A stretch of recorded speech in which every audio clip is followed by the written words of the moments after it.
Good morning. मी देवयानी जोशी.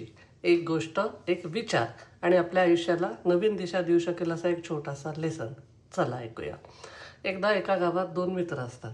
एक थोडासा आळशी असतो आणि एक खूप हुशार नसतो पण ठीकठाक असतो. आणि त्यांचं शिक्षण झालं असतं म्हणून ते दोघं विचार करतात, चला आता शहरात जाऊन नोकरी केली पाहिजे. ते शहरात एका कंपनीत लागतात कामाला. चालू असतं त्यांचं काम. जेव्हा पहिला पगार होतो तेव्हा ए नावाचा जो मुलगा असतो त्याला बी नावाच्या मुलापेक्षा कमी पगार मिळतो. तो त्या कंपनीच्या ओनरला जाऊन भेटतो. म्हणतो, आम्ही दोघं सेमच काम करतो, आम्ही दोघं सेमच गावातनं आलेलो आहे, मग त्याचा पगार माझ्यापेक्षा जास्ती कसा? तर तो मालक म्हणतो, एक काम कर, बाहेर एक ट्रक आलेला आहे, जाऊन बघू नये त्याच्यात काय आहे. तर तो जातो, येतो, म्हणतो त्या ट्रकमध्ये गहू आहे सर. हा विचारतो, जा बघू नये तो ट्रक कुठल्या गावाहून आला आहे. जातो, वापस येतो, म्हणतो तो मुंबईहून आला आहे. मग हा म्हणतो की कुठे जाणार आहे तो ट्रक हे विचार. तेवढ्यात तो दुसरा मुलगा येतो ज्याला जास्ती पगार मिळालेला असतो. तर तो मालक ह्याच्यासमोर त्याला म्हणतो, जा बाहेर एक ट्रक आला आहे, थोडंसं बघून ये.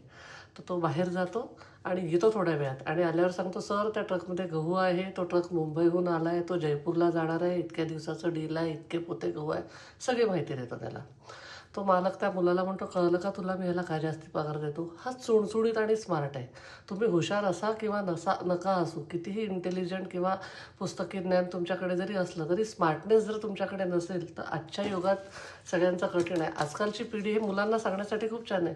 आजकालची पिढी नुसती सांगकामी झाली आहे. त्यांना मिळालेली इन्फॉर्मेशन फॉलो करणं ह्याच्या पलीकडे आपलं डोकं वापरायचं असतं ह्याचं भानच नाही आहे.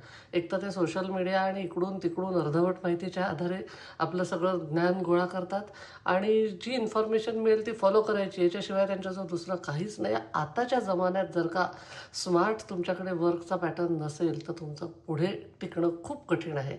You should be very smart. मुलांना पण सांगा, मार्क कमी असो, जास्ती असो, हुशार असो, टॉपर असो, नसो, पण जर का तुम्ही चुणचुणीत आणि स्मार्ट नसाल, मुळात असाल तर फारच छान, नसेल तर ते कसं डेव्हलप करायचं बघा, पण स्मार्टनेस हा आलाच पाहिजे. विचार करा. Be smart, be positive. Life is beautiful. I love you all.